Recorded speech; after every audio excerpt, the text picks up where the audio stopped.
I got it going live. How's it going? We are live. We are live. How you all doing tonight? All Hi, right. Dan. How are you? How Hey, I you just want to let doing? you. Hey, how you doing? I know there's people already asking, are we getting ready to go? So it's really cool, to see that. Oh my goodness, look at the count. Look at the count. They are coming on. It's great. I'm Denver Riggleman. I got Tara, Michelle, and Rena. I have three smarter people than me on the line tonight. It is so great to see you guys. And you know what? And Tara, I know me and you. It's all four of us, right? There's a lot of IQ here. But the four of us combined aren't the same age as the two people on the stage tonight. So this is going to be pretty exciting. Um, so the You first don't thing say. I don't say, so Tara, I want you to start because I want to, I don't want to start because I think that, what I'm about to say is going to be very blunt. And it's also going to be, as Coalition is saying, as a Seneca project, you all are so incredible who you're trying to reach. We're trying to talk real truth, real facts. So Tara, since I'm such a scaredy cat, would you like to start? I just think we should do like what, 30, 45 seconds of what we thought and then go from there. What do you Yeah. think? I mean, Tara, go listen. ahead. Look.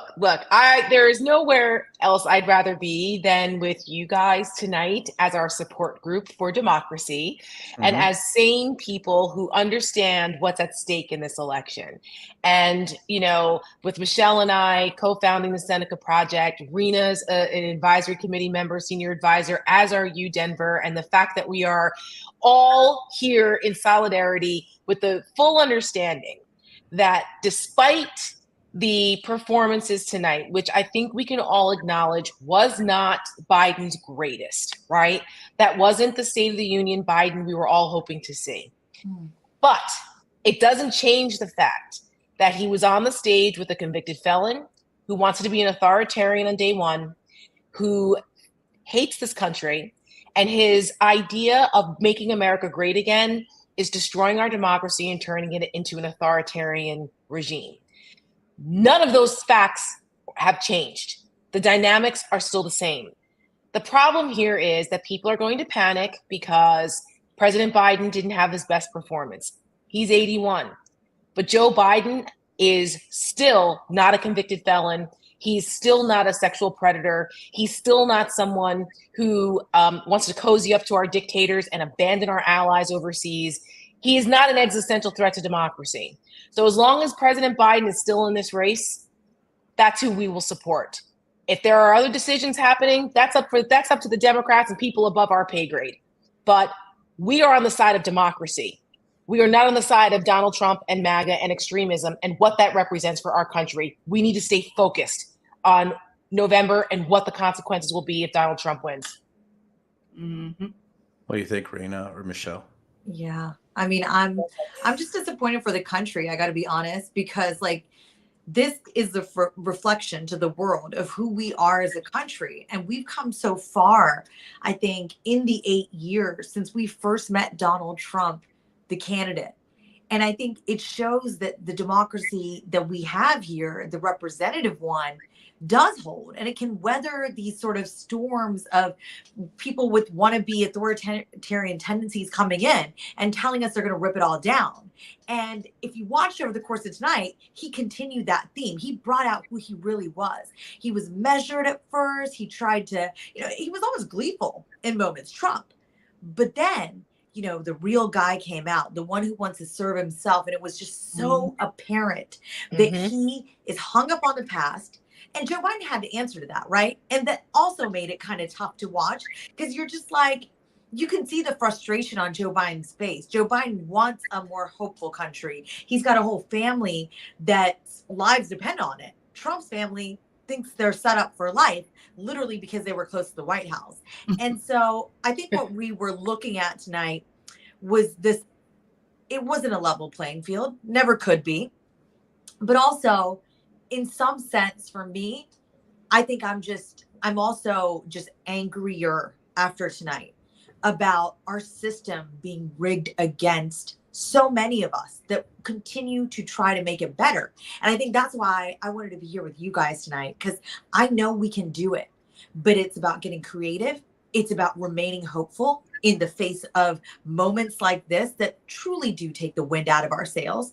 But being an activist, like I believe I am, that means we all just got to remind ourselves on a daily basis that liars are going to lie, and that is how democracies die. So how do we push back on that? That's what I'm going to do with my feeling tonight after watching that on the stage. That's great, So, Rena. We're gonna have to cut and clip that. yeah. Liars So, who lie, democracies die. what do you think, Michelle? What do you think, Well, Michelle? listen, as the lone Democrat on this show, I will say, my phone was blowing up tonight with all my friends. Oh my God, oh my God, oh Me my too. God. It's, Yeah. Biden this and Biden that. And I'm like, guys, y'all need to chill. First of all, was it, to Tara's point, was it his best night? Obviously not. He had a cold, as I read somewhere on Twitter. I think Kelly O'Donnell or someone said that. Yeah. I wish in a perfect world, I like to keep it real. I wish that he just come out and said that, hey guys, I'm a little hoarse, I'm a little sick, but you know what? I'm not a convicted felon, so I'm already winning, right? But as someone who lives in New York City and who's lived in the state of New York my whole life, it's not just 8 years of Donald Trump that I've had to endure. It has been an entire lifetime of having to listen to that man and see his name everywhere. So I think that it's a choice, right? It comes down to choice. And it's a choice between two men, but it's a choice between democracy and fascism. It's a choice between women. Hey, do we want to make decisions about our own bodies, or do we want to elect Donald Trump, who's going to sign a national abortion ban? Mm-hmm. He tries to walk. I mean, he said it right tonight, right? But, we have to get elected. We have to get elected because he's trying to play both sides, depending on who's listening. But we're not stupid. We know what he's going to do. And so, I think it was Maggie who said in the comments earlier, there's only one choice for women, and that's Joe Biden. So that's right. Did he have the best night? No, he did not. Was it a little worrisome at times? Sure. But, goodness. It's the choice is clear to me. I feel so bad, Michelle and Rena and Tara, because what I'm about to say, I will tell you that debate hurt so bad I needed a safe word. I felt like Paul Giamatti in Billions. I felt like gosh. So I mean, as I was watching it, and also I know we got so many people on, right? Over 5,000. We got all these comments coming in.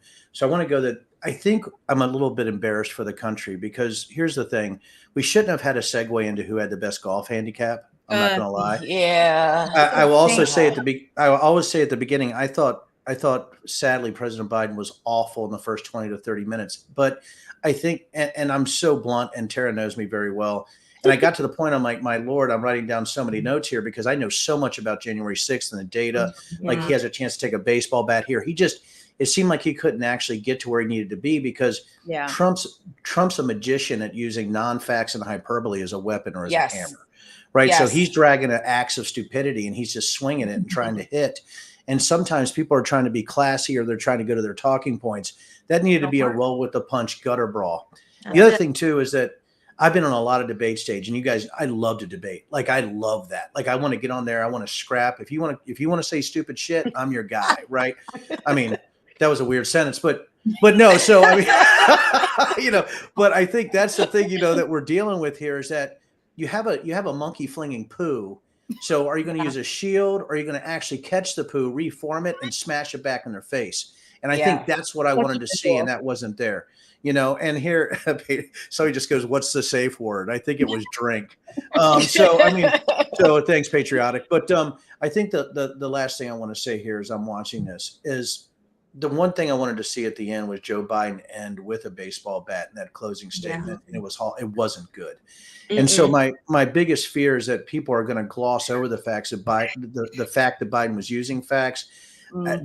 The Trump fact checking, I don't think is going to matter very much. I think the far right media ecosystem is going to go crazy on this. I think they're going to capture pictures of Joe Biden when he looked incredulous when the stupid stuff was happening and Trump was saying what he was saying. But I guess for me, and I want for you three, because I know you just said it so well, I wanted to be up there. Like I wanted to fight. Like as a former Republican, as somebody who still is a center right guy, I was so angry at the J6 parts when he talked about listen, when he talked about women being sexually harassed over the border, the first thing I would have looked at and said, hey, you know about that, don't you? Yeah, Right. That's what you got. That's right. You know, I know. and I don't get it. So I'm angry. You know what? You know what, Dan? This is what happens when you try to bring a policy pen to a guerrilla warfare political fight. That's right. That's right. And I've said this for years, that this is, you know, no disrespect to my Democratic friends, that this is a part of the challenge for Democrats in these types of environments where they're trying to, you know, and Biden does this. He's always been that guy because he's been in government for so long and has served for so long. He's used to, you remember, he spent decades in the Senate. Has anybody ever watched the Senate debates on C-SPAN? Okay. You know, I mean, it's not exactly must-see TV. So that's who he is. He's prepared with the numbers and the points and pikas about this and that. This is not that environment anymore. That's not the game we're in. And so I think that the people who prepared him over-prepared him for a debate that would have happened in 15, 16, 20 years ago. Mm-hmm. The debates aren't like that. He wasn't debating Mitt Romney. You know, this is they should have, to our point, they should have come out with those every single time, kind of like the debate safe word, right? It's the go back to this. If you notice, Trump did that. He always would go back to this country is failing, Biden's a failing president, the border. Like he had 5 things that those are the only things you ever talk about. Doesn't matter whatever they say, go back to this. And we all know that repetition creates reality. So a perception of reality here. And I think that for President Biden, if he was under the weather and wasn't feeling well, and so because we've never really seen him like that, we know what he's capable of. So that would explain a lot. But somebody should have had a contingency plan that if you don't feel well, or if you start to want to go down that policy road and start, spouting off this fact, that fact, most people aren't going to remember that. Remember the big themes. And when he started to do that, that's when you saw Biden come alive. Mm-hmm. Because deep down inside, he has a visceral reaction to Donald Trump. Mm-hmm. And that a lot of us have, because he's so indecent. He's such a liar. He's such an affront to everything this country stands for. And he doesn't deserve to be anywhere near the White House ever again with the way he behaves. That's why Biden kept saying, a president's never done this before. What kind of president would do this? Yes, but he had to be cleaner with landing those shots, because he had a couple good ones, but he was over prepared. They didn't do him any favors with that, trying to get him out of that habit. But again, it's still the bigger themes here. And Rena, you and I were Republican strategists and comms for years. You always go in and you prep your principal with the 3 main things you want to make sure you say in the beginning and the end, because most people don't remember what's in the middle. Mm-hmm. And it was a missed opportunity for President Biden to remind the country what was at stake and what the difference would be between him and a Donald Trump presidency in the bigger themes, right? I mean, I think what you made a couple good points there, Tara, about just that him coming alive at some point, because I think he was that angry. Mm-hmm. And that's when, you get the real version of your candidate. And I wonder what you think of that, Denver. Sometimes when we talk about policy making, you got to remove the practicality of it all. And I mean, that old adage of taking that knife to the gunfight. I mean, I come out with all those cliches all the time, because there's just nothing else you can say about this stuff. You can't be a practical policy person in the face of a pathological liar. And it's been said a million times tonight, different ways on the old thing called Twitter. But, I think when you go to the public square, most of us have been brought up with this sense of bringing an honest person to the outside. When you step outside your house, you should bring a version of yourself that is correct. Donald Trump doesn't deal like that, right? Never has.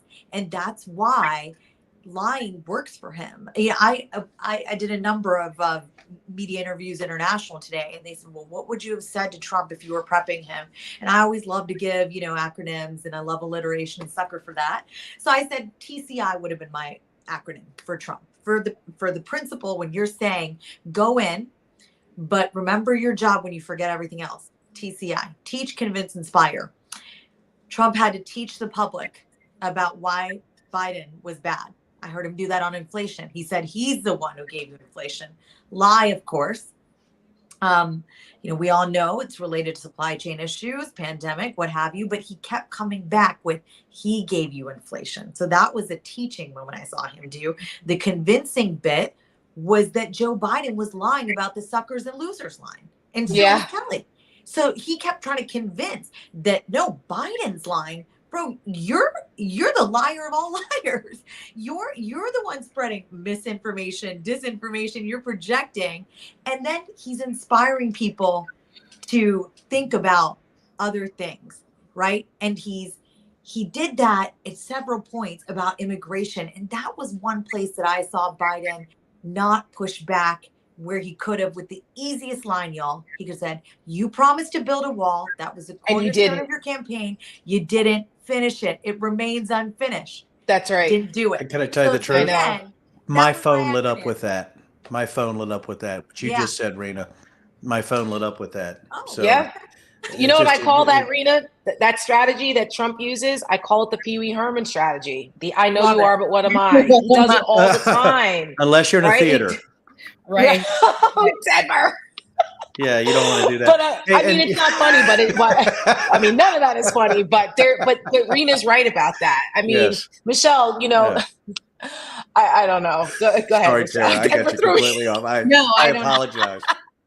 Listen, it is good like medicine. It's all right. Go ahead. Right. I mean, to the point about the lies, right? It's like everything that Trump says is a lie.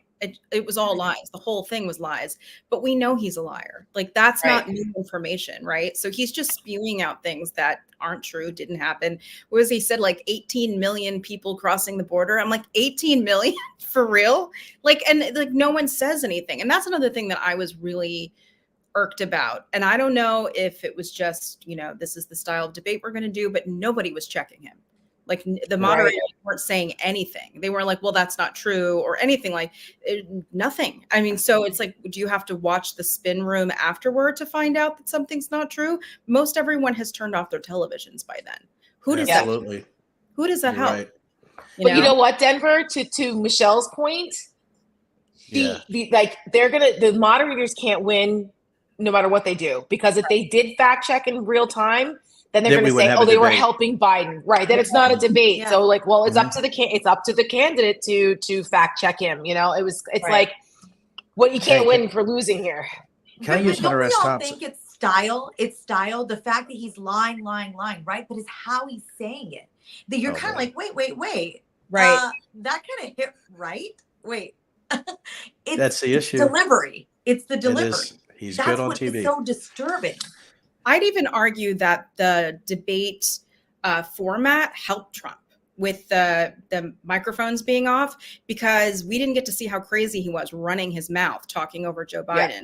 So I think it actually helped him look less crazy and more, measured throughout the whole thing, even though, everything that he was spewing was lies. And he has that way of talking that just kind of lulls everybody into sleep, into a trance. And you kind of don't even pretend to understand anything that he's saying. You know what, though, Michelle? I would think that they'd have somebody actually, when they were doing the prep, going over this, right? Exactly. If this guy tells a lie, Joe, this is what you want to do immediately.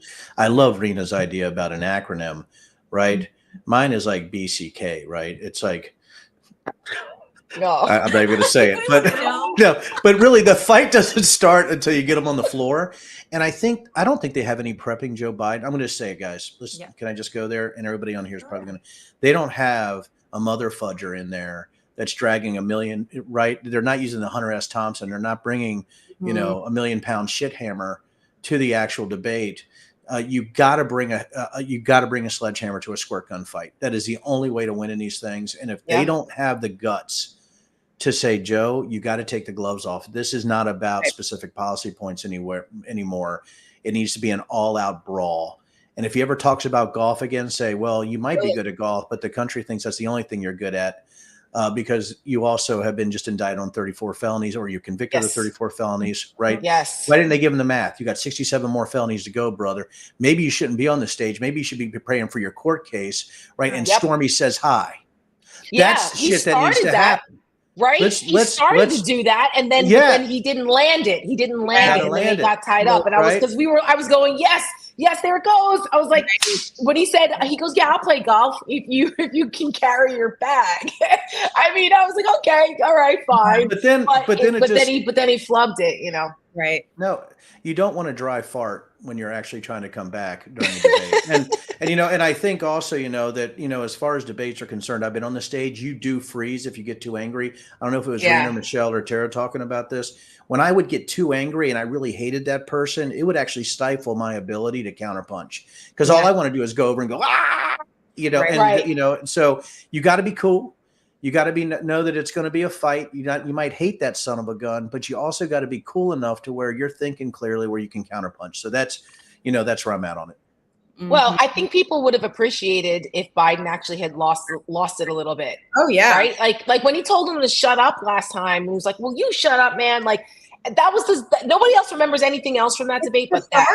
It's cathartic for all of us. That's what we're all thinking, right? Correct. Okay. The other thing too about this that I noticed that we need to remember, Donald Trump has been spewing the same bullshit for multiple hours a week at these rallies for 4 freaking years.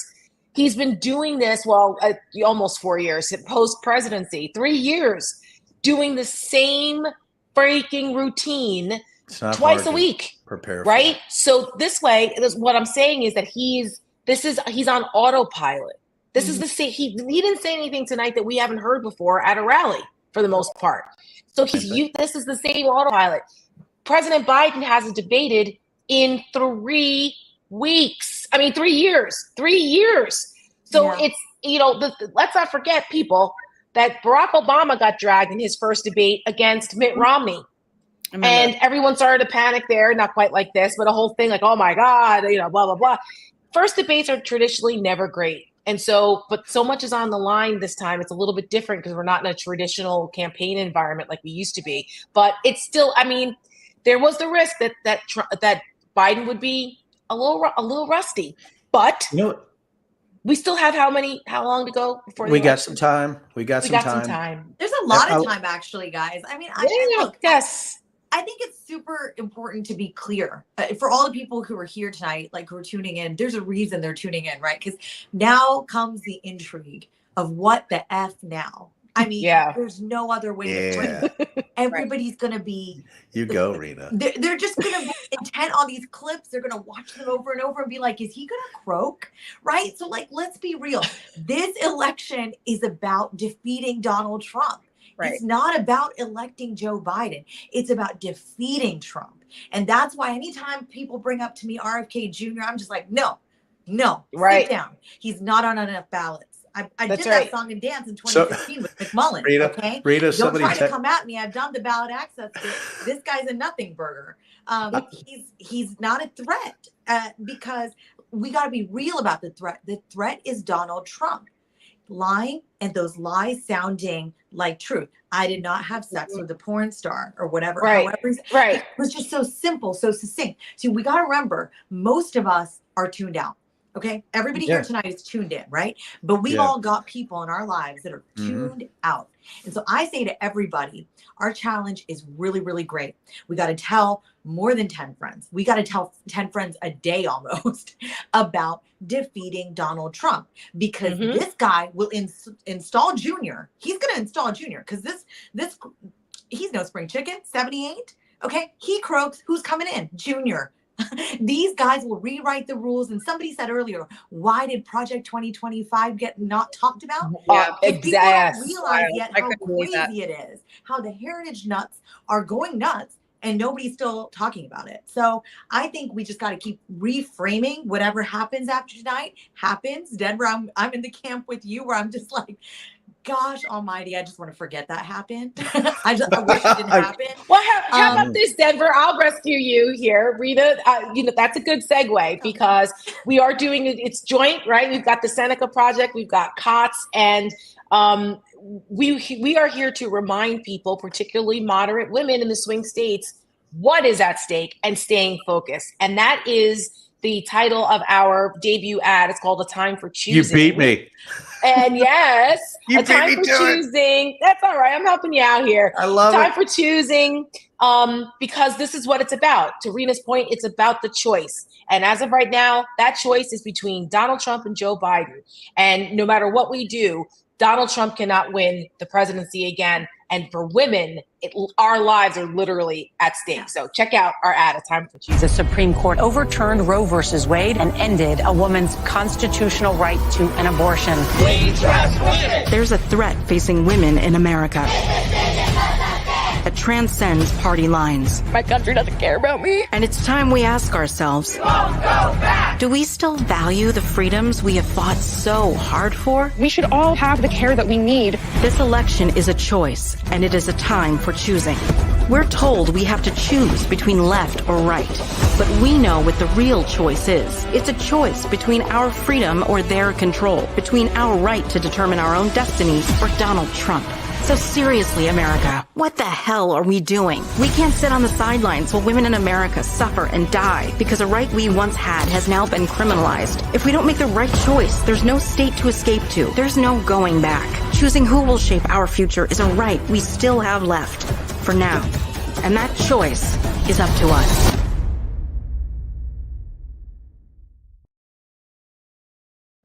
The Supreme Court Oh, it was we can so watch good. it We were going again. to do it again. I was like, do it again, Doug. Fired up. Do it again. No, I got to, after watching that, I know what you all have done. I don't think there's another organization like you in the country. It's a little bit overwhelming that you would include me. You know, I was a poor kid from the hills. And no kidding. It's just amazing that you guys have actually included me in this. I'm so happy that I'm an advisor on there. And I do want to You're ask our you favorite guys, girl dad, Denver. You have to remember. I feel that makes me You're really the leader happy. of the coalition of the sane, and you're a girl dad. How could we not include you? That's right. And we make whiskey, and which There's puts us that. in a different level. But I do want to tell you all that it's just been amazing that you all would actually do this with me. You would come on here tonight. What you're doing as an organization, I'm so proud that you allowed me to be a part of it. I do think women will save the country this year. I'm not just saying that because of your commercial, and it was so incredible, or the video that you did. And I know that you did it on your own, right? That you three there are just doing amazing things. But I do think with this debate, I think what scares me is that all of us have been tuned into politics for a long time. We've all helped people with debates. We've been on the debate stage. We've been around people. I think my biggest fear tonight, and this is, I know that we wanted to do about a half hour, but I think people are loving this, and I want to talk to you all about it, is that the people who aren't as well informed are the ones making decisions in a lot of these things. And it's not that they're stupid. I'm not saying that, but they don't know all the ins and outs. They don't know that there are 35 million lines of data for J6. They don't know the command and control infrastructure. My guess is most people watching the debate tonight didn't read the J6 report. I don't think people are actually reading the economic statistics. I don't think they're actually looking at what's happening on the border. I don't think they will remember the infrastructure bill. And if I could crib from you, Tara, they don't remember all the bills that we talked about on our show a couple of days ago. They don't remember actually all the accomplishments. So what got me is Joe didn't come out with the accomplishments. He didn't come out with a baseball bat. And I think that's the thing that bothers me is people are making decisions sometimes just based on how it's presented. I think Rena was right. I think when she said Trump is saying something that sounds so ridiculous, but it sounds plausible, even though it's hyperbole or a lie, people grab onto it, then they go to work the next day. That's where we're at. And love to hear what you guys think about that. I think that's where we're at. And I think that's why I needed my safe word. I think that's why it was so painful. I think that's why I needed a safe word. I think that you're right, Michelle. I mean, I think as you and I were writing that ad, and when we were thinking about why we started Seneca, why it was needed, and what's at stake, I think those things still apply. Are we all a little disappointed that Biden didn't come out as State of the Union Biden? Sure, of course. Is it a setback? Sure. But this is a marathon, not a sprint. And to Rena's point, we have a lot of time, and people need to still be informed about what's at stake. To Denver's point, he's right. Most people don't pay attention the way that we all do, because we're all informed people and we're crazy, and this is what we've decided to do for our life's work. But it takes those of us who are motivated and understand that to spread the word. Democracy only works if we are informed and engaged. And that's why we say galvanize women, save democracy. We're focused on women, but it takes all of us. It takes the girl dads. It takes the swing state voters. It takes the Republicans who are fed up with the party and want somewhere to go. It takes the Democrats who understand, hey, we've been trying to tell you guys this for a long time. You should have listened, right? So just what do you think, Michelle? I'm not as despondent as a lot of other people are, because we just can't be. You can't if you get knocked down, you got to get right back up again. It's too important. We have no choice. I mean, the other choice is like, well, guess Trump's going to win. Like, what? No. Right. We've been through this before. We remember how bad it was, right? And that's where the question of, how was your life better 4 years ago? No. I live in Manhattan, all right? Thousands of people were dying in my neighborhood 4 years ago. The sirens didn't stop 24/7. I had neighbors die, and it all happened very fast, and there was no one there to help us. In fact, their strategy was let the people in the blue states die. That's right. People need to be reminded of that. That's what Biden should have said tonight. Oh, right. You want to talk about COVID and people dying? You were the one that withheld, important supplies and necessary things to blue states and told them, well, that's what they get. Too bad. We don't give a shit. Right. There are mass graves in New York City. Yes, the healthcare workers at the hospital right around the corner from my apartment had garbage bags on. I mean, it's just, and I understand there's, most of the country didn't go through what we did. It was a different experience, and it was, a slower, hopefully more prepared experience. But, it really was terrible. And the thing is, even before that, things were pretty terrible. Not to mention the 3 Supreme Court justices that Donald Trump appointed to a radical activist court. And because of that, we are now in this predicament that we are as women now, where we are one decision away from, oh, if I'm bleeding out in an emergency room, is the doctor going to save me? And at what point is the doctor going to save me? And who decides what's an emergency? How close to death do I have to be for someone to save my life? And all of this has happened because Donald Trump was president. That's right. Tell him, Michelle. So do we want Donald Trump to be president again? Or do we want the old guy who maybe talks a little slow, who's decent and has done a great job, and who has been a great president and has spent 4 decades in public service, and who's a great dad and great grandfather, and also a great husband to his wife? So you know what? I kind of don't want to hear it. And I most of my friends are Democrats. I'd say 99% of my friends are all Democrats. And I've been having the same conversation for the last 3 years. Guys, it's going to be Donald Trump and Joe Biden. It's going to be Donald Trump and Joe Biden. And my husband and I remember we were at a wedding in Chicago this fall, and someone said, come on, Michelle. No, it's not. No, it's not. And I'm like, You're right. And again, we're all in it, right? So we knew that. But most of the people that we know, right? Most of the people in the country are just living their lives, raising kids, working, trying to make ends meet, right? They're not paying attention. But now that hopefully they are. And as we go into the summer and especially into the fall, when things really ramp up, again, it is our job, specifically at the Seneca Project, to make sure that we're getting that message out to moderate women, just like us, that they understand the stakes and how it is quite literally life or death for us and to the people we love. So it's hard to follow that up, Michelle. Sorry. On fire. That was really good. That was very good. And I want to ask you, so can I give a bright spot, I think, on this debate? Love that. May I do that? May I do that for all the people watching it, the thousands of people with their eyeballs, which it is. You guys aren't going to believe how many people are watching right now. Here's the thing. I think Trump's crazy poked out a little bit. I don't know if I should use that sentence again, but I think that his crazy. You wouldn't be able to see it. Yeah, that's what Stormy said. But I think when it came out, when he talked about Joe Biden as a Manchurian candidate, I don't know if you guys were watching that 10 to 15 minutes where he actually went to deep state conspiracy theories, Manchurian candidate stuff.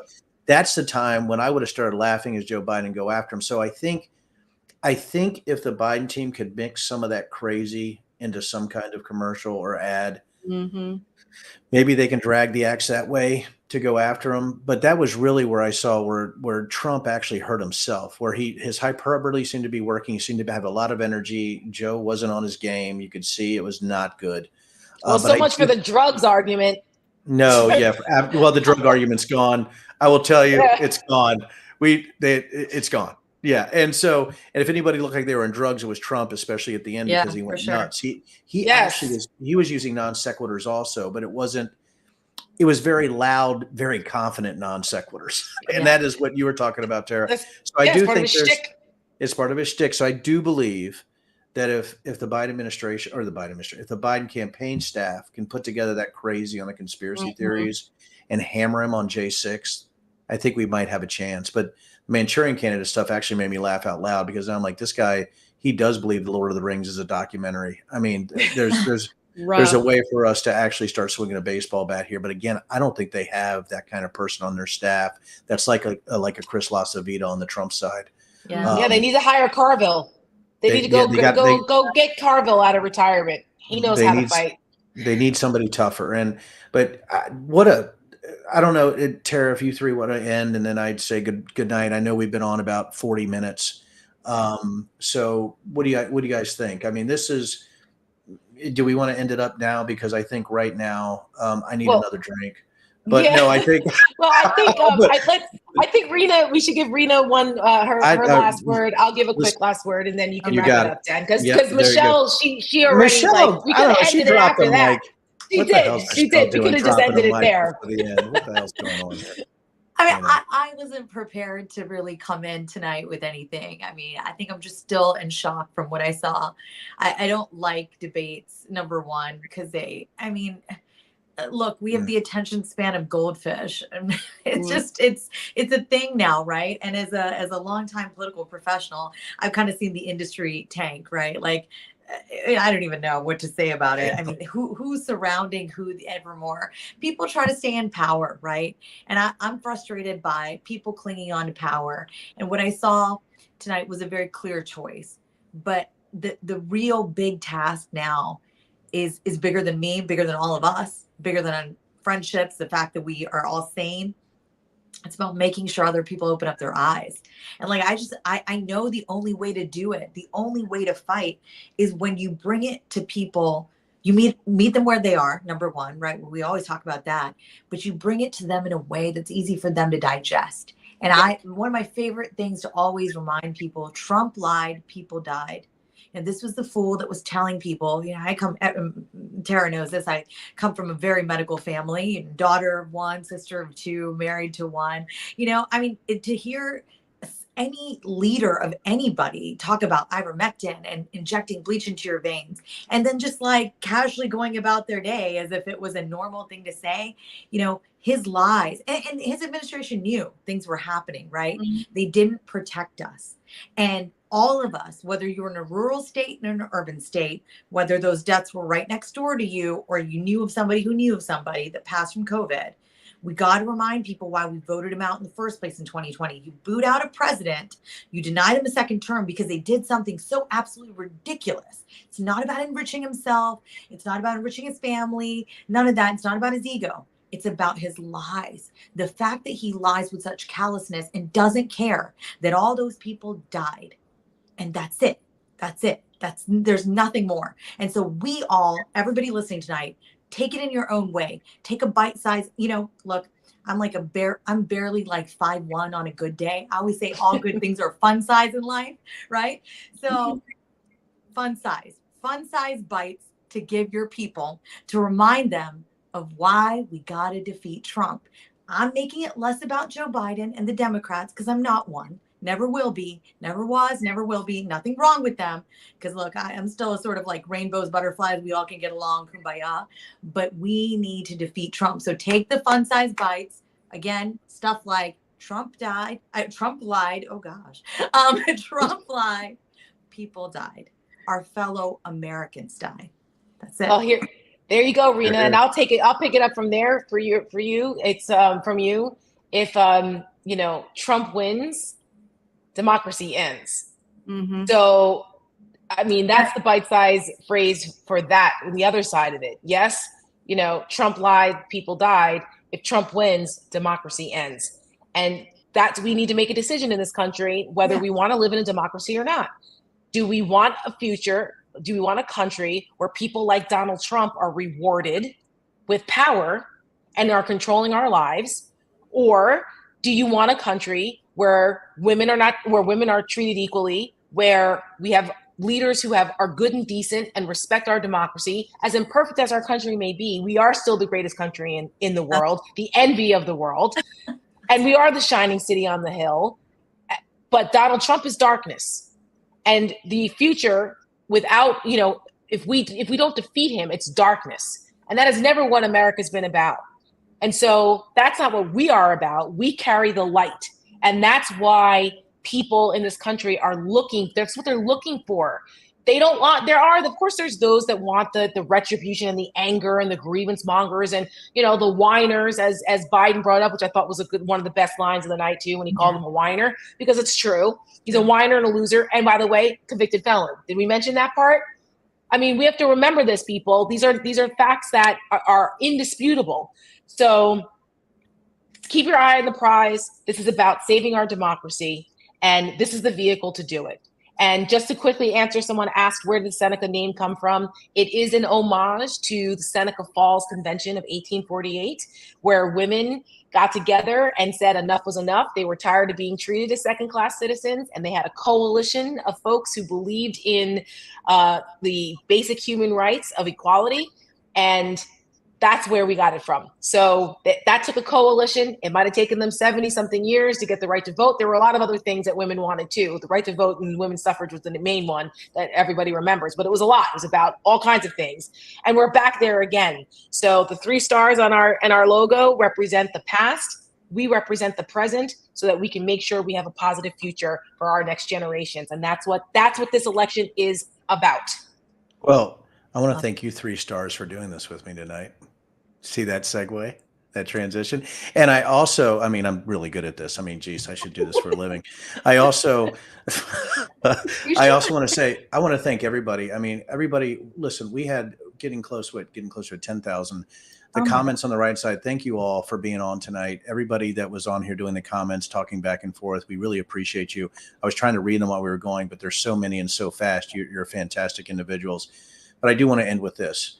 People should subscribe to the Seneca Project. I hope they subscribe to the Coalition of Sane. What we're doing, I think, is very important. What you all are doing is insane. It's in a good way, by the way. It's incredible to try to mobilize people that are sane and rational and women that want to change this country for the better. And I really appreciate you 3.